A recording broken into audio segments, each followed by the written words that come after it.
오늘 대강절 네 번째 주일, 네 번째 촛불이 켜졌습니다. 다음 주일은 성탄 주일이 되겠습니다. 성탄의 의미가 뭘까?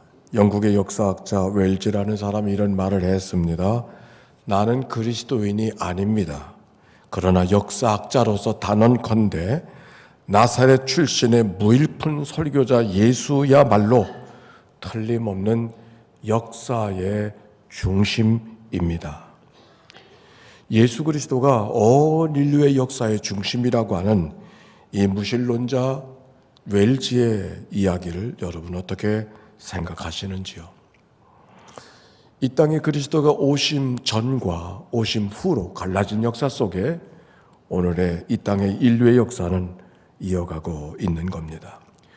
그러나 이거는 시대의 전환만은 아닙니다. 나의 인생에 가장 중요한 사건이 무엇이냐고 말한다면 여러분은 무엇이라고 말할 수 있을까요? 나그네 인생의 삶의 중심, 그것이 우리의 삶을 갈라치는 그 중심이 무엇이냐고 하는 말입니다.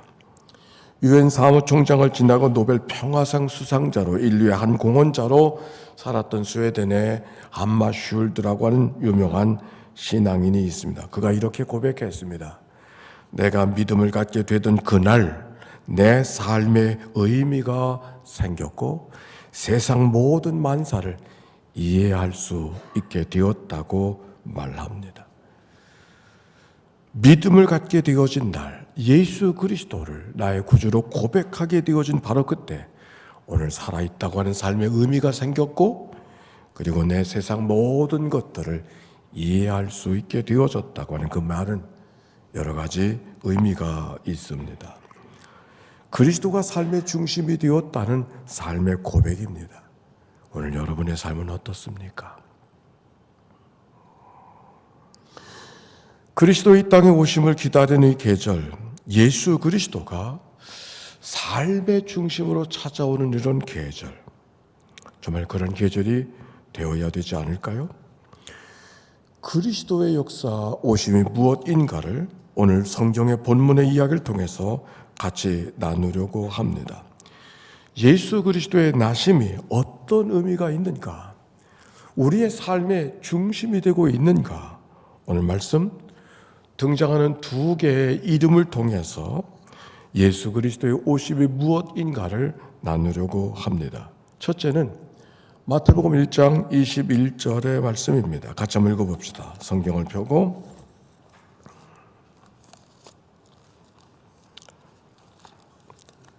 시작. 아들을 낳으리니 이름을 예수라 하라. 이는 그가 자기 백성을 그들의 죄에서 구원할 자이심이라 하니라. 그리스도가 이 땅에 오신 이유가 어디 있는가를 그의 이름 속에서 말하고 있다고 말합니다. 예수라고 하는 이름은 특별합니다. 히브리어는 예수와 이 이름의 뜻, 예수라는 이름 뜻, 우리 한국인도 이름의 뜻을 갖고 있는 것처럼 예수와라는 이름의 뜻이 하나님이 구원하신다라는 뜻이 옳습니다. 다른 말로 말하면 죄로부터의 구원을 말하는 것입니다.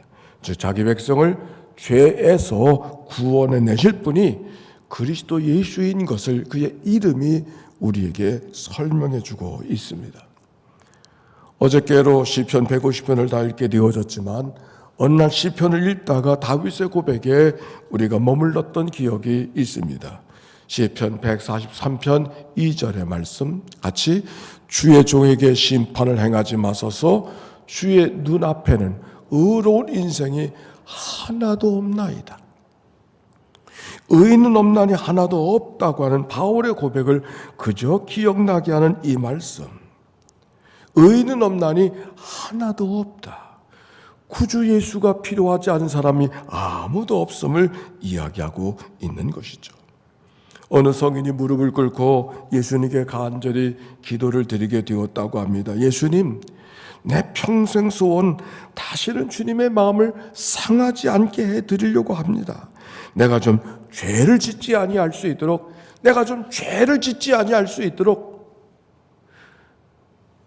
내게 은총을 베풀어 주세요. 간절한 마음으로 예수님께 기도했다고 말합니다. 그의 기도를 들으신 예수님께서 빙그레 웃으시면서 하시는 말씀이 너희들은 똑같이 늘 똑같은 기도를 똑같은 은총을 구하는구나. 그런데 너희들이 구하는 은총을 내가 다 너희들에게 허락한다면 도대체 나는 누구를 죄에서 구원해야 되지? 내가 바로 이 땅에 태어난 것이 죄로부터 너희를 구원하기 위해서 내가 이 세상에 왔는데 내가 여기 누구를 죄로부터 구원해내야 된다는 말인가? 그렇게 대답하셨다는 말입니다. 에르니모라고 하는 성인이 있습니다.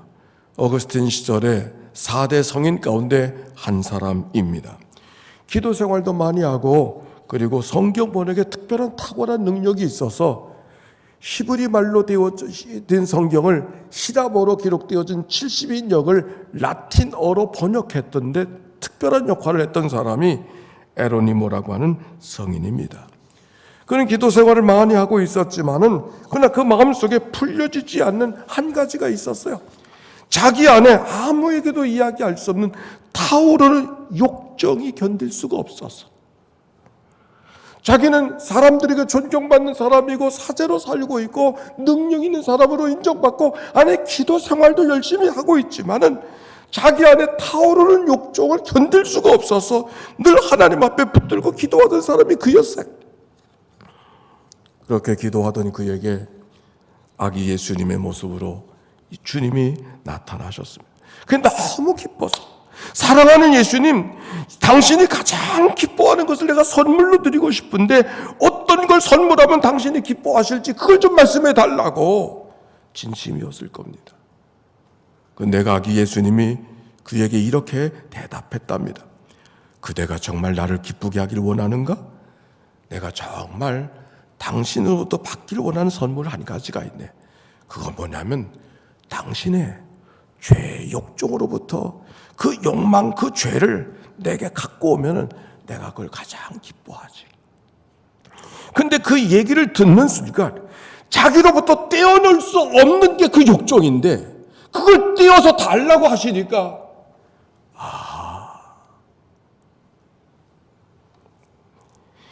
이 땅에 예수 그리스도가 오셔서 십자가에 죽으신 것은 내 떼어낼 수 없는 그 욕정 때문에 그리스도가 십자가에 죽으신 게로구나 하는 사실을 깨닫게 되어졌고, 내가 하나님의 은혜라고 하는 것은 노래하고 잘 살게 되어졌기 때문에가 은혜가 아니라 떼어낼 수 없는 그 욕정, 그래서 죄 가운데 살아갈 수밖에 없는 나를 위해서 예수님이 나를 대신 죽으신 것, 그게 내가 하나님께로 받은 은혜로구나 하는 것을 깨닫게 되어졌다는 이야기가 있습니다. 그리스도가 필요하지 않은 사람은 아무도 없어요. 인간의 힘으로 죄로부터 노임받을 자가 아무도 없기에 인간 밖에서 인간을 위한 구원이 아니면 구원이 없는 그것이 우리의 삶인 것을 아시기 때문에 하늘 보좌에서 아들의 몸을 입으시고 아기의 몸으로 오셔서 우리가 해결할 수 없는 문제를 해결해 주신 구속의 제물이 되신 그리스도의 은총이 거기 있음을 우리에게 이야기해 주고 있는 것이죠. 클레보르의 베르나토라고 하는 성인이 있었습니다. 그가 이렇게 말합니다.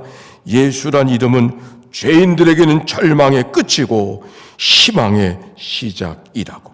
죄인들은 예수의 이름을 듣는 순간 죽음의 자리에 갈 수밖에 없지만 그러나 그 죽음의 자리에서 다시 살아갈 희망을 예수를 통해서 얻게 되어진다고 하는 그의 이야기를 들어봅니다.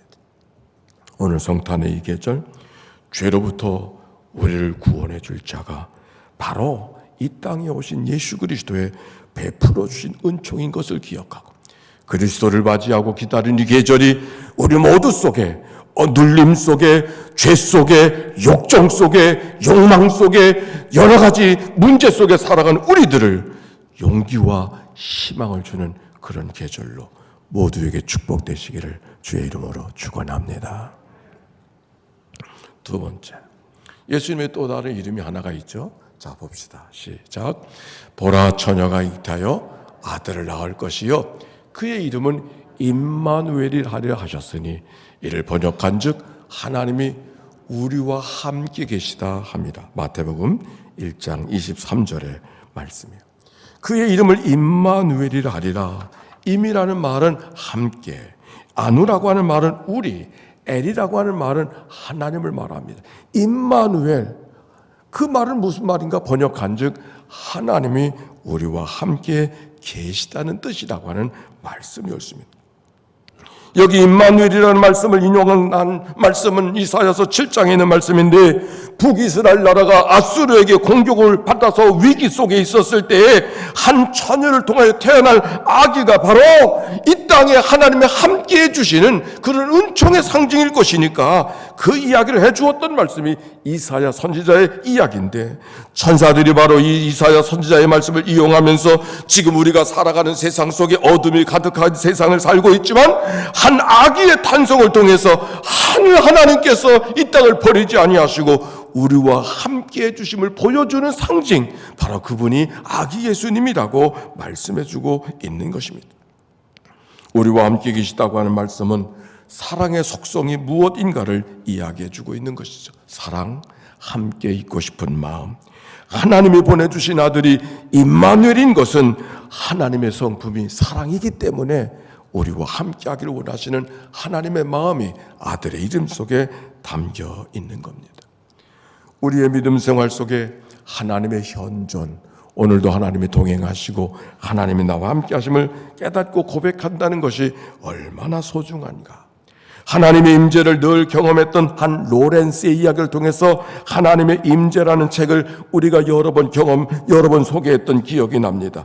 임마누엘의 신앙이 얼마나 대단한가, 그가 무슨 지책을 가졌는가, 무슨 일을 하는가는 중요하지 않아요. 허드렛 일을 하든지 하나님과 함께 친밀하게 살아가고 있었을 때 하나님이 그를 가장 기뻐하신다고 하는 이 말씀을 그의 이야기 속에 들어볼 수 있습니다. 임마누엘의 영성 한번 해봅시다. 시작. 임마누엘의 영성. 다 같이 임마누엘의 영성. 임마누엘의 영성, 그게 뭘까? 그게 천국 생활의 영성입니다. 천국이 뭔가? 어떤 분이 그래요. 천국 가면 늘 노래할 것만 있어서 노래가 좀 지루하지 않겠느냐고. 그래서 천국이 지루할 것 같아서 걱정하십니까?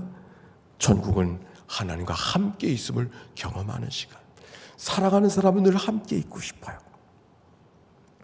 사랑하는 사람은 늘 함께 있고 싶은 마음이 사랑하는 사람들의 마음이죠. 제가 어저께 우리 황용 권사님 일부 정가대 지휘자가 그 가정에 결혼식이 있었는데, 저는 친구 어느 장로님의 딸이 결혼식을 했어요. 제가 특별히 주례를 맡아서 거기 갈 수밖에 없었습니다. 근데 그 주례를 하면서 제가 해보지 않았던 말이 툭 튀어나와 버렸어요. 어떤 말이 나온지 압니까? 오늘 두 사람이 결혼해서 기쁘지요. 사랑하는 사람과 살아가는 것이 얼마나 귀하고 좋은 일인지 오늘은 몰라요. 그러나 살면 살아갈수록 사랑하는 이와 함께 살아가는 것이 세상의 그 어떤 것보다도 귀한 것임을 알게 되는 날이 올 거라고. 그날을 기대하면서 오늘 출발을 하시라고. 제가 이런 말을 젊었을 땐 못했던 것 같아요. 오히려 천방지축으로 살던 내가 부부가 같이 사니까 오히려 불편하더라고요. 그런데 어떤 날 오래 지나고 보니까 함께 더불어 살아가는 것이 얼마나 귀한가, 얼마나 감사한 일인가 새삼 깨닫게 되어져서 저도 모르게 툭 튀어나온 말이 어제 주례를 하면서 내가 해보지 않던 말을 오늘 하고 있네. 제가 이런 얘기를 생각을 했습니다. 우리가 이 땅에 살아가고 험한 세상을 살아가고 있지만 하나님이 오늘도 함께 하시는 삶을 살아가고 있음이 얼마나 귀하고 복된 일인가. 임마누엘의 영성, 하나님과 더불어 살아가는 삶, 천국 생활의 삶, 그것이 성탄을 통하여서 하나님께서 우리에게 허락하신 은혜와 축복인 것을 기억하고 그 믿음을, 그런 삶을 기대하며 걸어가는 이 계절이 되어야 될 것입니다. 여러분, 믿음의 성숙이라는 것이 뭡니까? 뭘 아는 게 아니죠. 뭘 제대로 일을 하는 것도 아니죠. 하나님과 우리가 함께 지금도 동행하고 있음을 경험하는 삶, 이것이 바로 믿음의 성숙인 것이죠. 가난아이들은 엄마의 얼굴을 보아야만 보채지 않고 엄마가 나와 함께 있음을 확인할 수 있지만, 그 나이가 점점 자라면서는 생각이 달라집니다. 눈에 보이지 않아도 엄마가 나를 사랑하시고, 눈에 보이지 않아도 엄마가 나를 위해서 기도하는 것을 깨닫게 되어지는 순간 엄마로부터 독립된 삶을 살아가게 되지 않습니까? 그만큼 그가 성숙해지는 것이죠. 우리의 믿음의 생활도 마찬가지예요. 쥐고 싶을 때 쥐고 갖고 싶을 때 가질 때 하나님이 오늘도 나와 함께 하시는구나, 그래서 우리들의 신앙생활이 된다고 하면은 아직 어린아이 같다. 때는 어둠 속에 갇혀져 있고, 때는 여러 가지 일들이 기대한 대로 기대한 것이 주어지지 않는다 할지라도 여전히 하나님은 좋으신 하나님, 오늘도 나와 함께 하신 하나님을 기억하고 있었을 때 그가 성숙한 신앙인이 되어지는 것입니다. 모든 경우에 좋으신 하나님을 고백하며 찬송하며 믿음으로 감사하며 살아갈 수 있는 것이죠. 오늘 이종규 장로님 12월 마지막 기도를 마지막 기도라고 늘 그렇게 하시더니 오늘 특별한 기도를 하셨네요. 평생 27년 동안 지나온 달이 어찌 감사한 일만 있겠어요. 속상한 일도 있고 아픈 일도 있고 마음 상한 일도 있었지만 하나님 생각하니까 다 감사로 바뀌어진 삶의 고백, 우리가 같이 나눌 수가 있었는데, 그게 믿음 아닌가요? 믿음은 바라는 것들의 실상이요 보이지 않는 것들의 증거라고. 이 눈에 아무 증거 아니 비어도 믿음만 가지고서 늘 걸으며, 이 귀에 아무 소리 들리지 않아도, 아니 듣고 싶지 않은 소리가 들린다 할지라도 하나님의 약속을 기억하며 믿음의 길을 걸어가는 것, 그게 믿음의 성숙함의 모습이 아닌가요? 솔제니치라고 하는 러시아 소련의 소설가가 있습니다. 이반 데니소비치 하루라고 하는 소련 시대 강제 수용소에 갇혀 있을 때 한 경험을 소설 속에 담고 있습니다. 강제 수용소에서 강제로 수용되어져 있던 주인공 이반, 어느 날 눈을 감은 채 벽에 기대어 있을 때 함께 있던 동료들이 조롱하며 말하고 있었습니다. 이반, 너 지금 기도하는 거지? 기도한다고 하나님이 이 감옥에서 빼낼 줄 알아? 웃기지 마. 조롱하듯 말했습니다. 그의 이야기를 들은 이반이 대답합니다. 내가 기도하는 건 맞아. 그러나 내가 오늘 하나님 앞에 기도하는 것은 하나님 보고 감옥에서 나를 빼달라고 기도하는 게 아니야. 하나님이 감옥에 있는 나와 여기서 함께 해달라고 기도하는 거야. 어떻게 하든지 이 감옥에서 잘 견딜 수 있게 해달라고 말이야. 내가 비록 감옥에 갇혀서 불편한 몸 속에 있고 속상함 속에 있지만 하나님만 함께 계시면 잘 이길 수 있을 것 같아서 하나님이 나와 함께 하시도록 기도하고 있는 거야. 여러분의 기도는 어떤 기도를 드리고 있는가요? 여러분이 받고 있는 계절은 어떤 계절을 경험하고 있는가요? 오늘 성경에 예수 그리스도의 두 가지 이름, 예수라는 이름과 임마누엘이라는 이름은 우리가 이 땅에 하나님의 어떤 은혜 속에 살고 하나님이 우리에게 어떤 은혜 속에 살아가길 원하시는가를 너무 잘 알려주는 말씀이에요. 우리를 죄로부터 구원해 주신 하나님의 은혜 기억하고 은혜로 살아가길 원하고, 뿐만 아니라 하나님의 은혜 안에서 주와 동행하며 친밀하게 살아가길 원하는 은혜, 원하는 역사, 죄로부터 자유한 자로 오늘을 살아가, 그래서 노래하고 그래서 춤추며 그래서 기뻐하며 살아가는 삶이 하나님이 우리가 허락하신 하나님의 말씀인 것을 이 말씀 속에 발견하고, 이 교제리 모두에게 죄로부터 구원해 주신 하나님의 은총, 그래서 그 은총 안에서 주님과 더 친밀하게 살아가는 그런 은혜가 모두에게 임하게 되시기를 주의 이름으로 축원합니다. 그런데 예수님께서 이 땅에 오신 계절이 어느 때인가? 구약과 신약이 성경 한 장만 들추면 구약에서 신약으로 넘어가지만, 그러나 말라기, 구약의 마지막 성경 말라기로부터 신약 성경의 첫 성경 마태복음까지는 무려 400년 동안의 시간적 차이가 있어요. 바벨론에 포로 잡혀갔던 백성들이 페르시아에게 넘겨주게 되고, 그 안에서 그 페르시아가 또 마게도니아 알렉산더 제국으로 바뀌어지게 되어지고, 알렉산더의 그 마게도니아 알렉산더의 제국이 시간을 지나서 로마의 통치로 바뀌어져서 지금 이스라엘 백성들은 로마의 통치 속에 있었습니다. 400년 동안의 역사. 근데 이상하게 그 400년 동안엔 선지자가 나타나지 않아요. 어둠의 시대일 수밖에 없는 이스라엘 백성들은 나라를 잃어버리고 방황하고 있었지만, 그들을 향한 하나님은 침묵하신 채 오랜 시간을 지나가고 있었습니다. 예수 그리스도의 오심은 바로 그 어둠 한복판에 오신 것입니다. 여기 예수 그리스도께서 이 땅에 아기 예수의 몸으로 오셨다고 하는 것은 어둠을 찾아오셨다는 어둠의 역사의 어둠만이 아닙니다. 나의 어둠 속에 찾아오신 그 주님의 모습을 오늘 성경 속에 발견하게 되는 것이죠. 오늘 우리의 삶이 어둠 속에 있다고 생각하는 분이 계시나요? 뭔가 마음속에 불편함과 안타까움과 한숨과 탄식으로 오늘을 살아가는 사람이 있습니까? 살아야 될 이유가 없고 노래할 이유가 없어서 뭔지 모르게 내 마음속에 불편함이 가득한 그의 삶의 자리, 어둠입니다. 그런데 그 어둠이 주님의 바로 거기 오시길, 그 어둠을 뚫고 오신 분이 주님인 것을 기억하면 내 가운데 주님이 오시기를 원하시는 이 계절이 이번에 성탄절 이루구나 하는 사실을 깨닫게 되지 않습니까? 그런데 문제는 우리 안에 어둠이 늘 어둠으로만 느껴지지 않는다는데 문제가 있어요.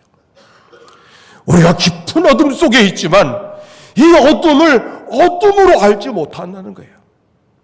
죄악 가운데 오셨지만 그러나 사람들은 죄를 죄로 인정하지 않아요. 그 죄가 두려움이고 무서움이고 비참함이고 참담함이라고 하면 누가 죄를 짓겠어요? 그러나 죄는 뜻밖의 달콤함으로, 사랑스러움으로, 유혹함으로 우리의 마음을 빼앗아가도 빼앗긴 줄 모르고 살아가는 그런 삶이 우리가 살아가는 삶이요. 마지막 때가 노아의 세상이라 그랬지 않았어요? 노아의 세상은 무섭고 두려운 세상이 아니에요. 성경은 이렇게 말했어요. 먹고 마시고 시집가고 장가가고, 먹고 마시고 시집가고 장가가는 날은 두려운 날이 아니에요.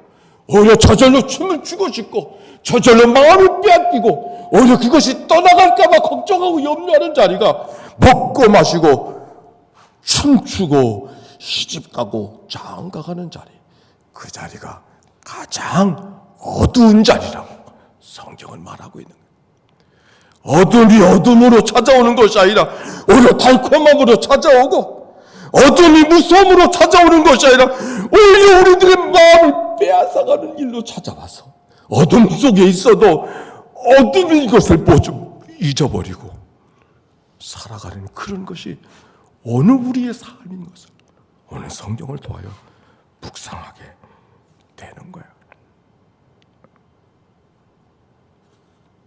제자학교를 마치면서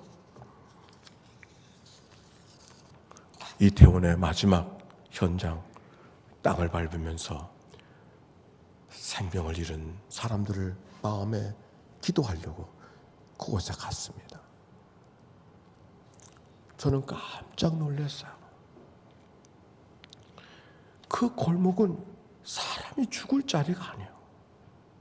정상적으로는 일이 일어날 수가 없는 자리예요.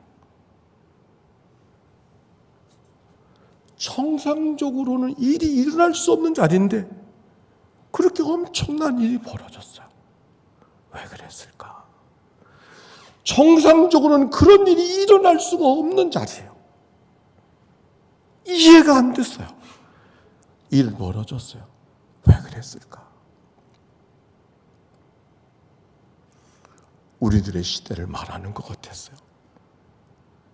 정상적으로는 일어날 수 없는 일들이 우리의 생각과 우리의 삶의 문화가 잘못되어져서 비정상이 정상인 것처럼 이해할 수 없는 일들이 일어나는, 그게 우리들의 삶의 모습 아닙니까? 집들은 있으나 가정이 다 없어져 버리고, 집은 있으나 투기의 대상들이 되어져 버린 오늘 우리들의 문화가 성경 속에 시집가고 장가가고 먹고 마시던 그때와 무엇이 다를까? 어둠 한복판에 살아도 어둠을 어둠인 줄 모르고 살아가는 우리들의 세대. 그런데 그 속에 주님이 찾아오셨다는 거예요. 로마 시대의 오연제라고 하는 말이 기억났습니다. 로마의 가장 현명한 왕이 5 황제가 있었다는 거예요. 그 5 황제 때에 로마가 가장 번성하고 지중해 연안의 모든 세계를 로마의 도시로 건설했던, 정말 그 어떤 경우도 바꿀 수 없는 박스로마의 시대가 5명의 현명한 황제가 나라를 다스리고 있었을 때라고 하는 이야기였어요. 우리가 다 아는 이야기야. 그런데 그때가 언젠가 기독교가 역사 속에 가장 큰 핍박을 받고 있었던 때가, 가장 어둠을 경험하고 있던 때가 바로 그때야. 세상은 가장 번영한 때가, 믿음의 사람들이 가장 어둠을 경험하는 바로 그때였다고 하는 사실에, 이 아이러니, 이 모순, 우리의 살아가는 삶이 다시 들여다봐야 되는 삶을 살아가고 있음을 고백하게 되어져. 네르바, 트리아누스, 하드리아누스, 안토니우스, 마르쿠스, 아우렐리우스. 평화를 노래하던 그 시절이 가장 어둠이 가득한 시절이었다는 말씀. 오늘 우리가 예수 그리스도가 오신 이 계절을 우리가 맞이하며 준비하고 있는데, 주님이 오신 우리의 계절은 어둠 한복판에 있지만 어둠이 빛을 찾아볼 수 없는, 성경 속에 이렇게 말합니다. 빛이 어둠에 찾아왔을 때 어둠이 빛을 알지 못하였더라. 요한복음 1장 5절의 말씀. 너무 밝은 세상이 되어져서 노래하고 춤추느라고, 술과 마약 때문에, 토기와 투기 때문에 일확천금이 어디 없는가 쫓아가는 세상 속에 사느라고 정말 중요한 것이 무엇인가를 잃어버린 그런 세상 한복판. 그러나 주님이 그 땅에 오셨음을 기억하고 우리가 주님을 멈추어 서서 정말 주님이 내 안에 오시기를 기대하며 마음을 열고 기도해야 되는 계절이 바로 이 계절일 것입니다. 성탄의 계절을 맞이했습니다. 죄 가운데 우리를 구원해 주려고 오시고 우리와 함께 동행해 주시려고 하는 하심. 이 계절 속에 하나님이 오늘도 어둠 한복판에서 우리를 일으켜 주시고 붙들어 주시는 그 믿음의 고백을 갖고 걸어가는 삶이 되어지시기를 바랍니다. 메리 스티븐슨의 2개의 발자국이라고 하는 시가 있습니다. 한 남자가 꿈을 꾸었다. 꿈속에서 그는 하나님과 나란히 걷고 있었다. 그때 그의 지나간 삶의 장면들은 주마등처럼 스쳐 지나가고 있었다. 해변의 모래밭에는 2개의 발자국이 있었다. 하나는 하나님의 것이요 다른 하나는 그의 것이었다. 그런데 언제부터인가 하나의 발자국만 모래 위에 남아 있는 것을 보았다. 특히 그때는 그의 삶에서 가장 힘들고 곤경에 처해 있을 때 오직 그의 발자국만 남아 있는 것이 아닌가. 외롭게 남아있는 한 개의 발자국이 그를 실망시켰다. 항의조로 하나님께 물었다. 하나님 어떻게 이럴 수가 있습니까? 언제 저와 함께 하시겠다고 약속했으면서 정작 제가 당신을 필요로 할 때는 저를 떠나셨단 말입니까? 어떻게 그럴 수 있습니까? 하나님이 그에게 응답하셨다. 저 해변에 나 있는 발자국은 네 발자국이 아니라 내 발자국이란다. 내가 어려움에 처했을 때, 힘들어했을 때, 내가 어려움에 처했을 때, 힘들어했을 때 내가 너를 업고 걸어간 흔적이 저 발자국이란다.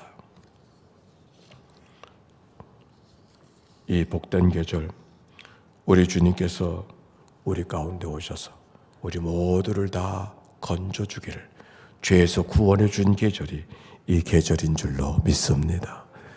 우리를 죄에서 건져주신 주님은 우리와 더불어 함께하기를 원하신, 어떤 경우도 함께하시는 그 주님을 기억하고 임마누엘의 영성으로 승리하는 이 계절 되시기를 주의 이름으로 축원합니다.